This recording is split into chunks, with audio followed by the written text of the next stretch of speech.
Hello guys, hope so you are doing good. In this video I will show you how to fix smart lock not working in Moto G77.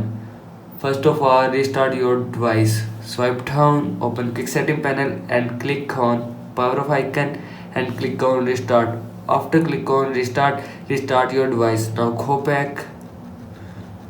After that, clear Google Service Cache. Open setting. Now in settings, scroll down, click on apps. Now here you will see app.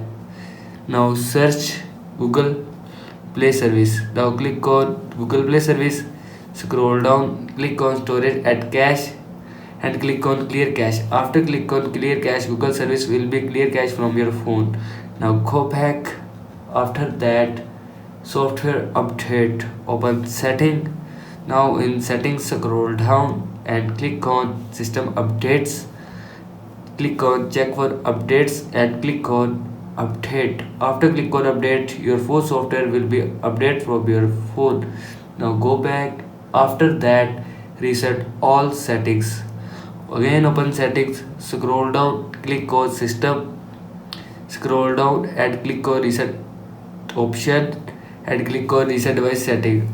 Again click on reset device setting. All setting will be reset from your phone. This is how you can fix smart lock not working in Moto G77. I hope so you like this video and thanks for watching this video.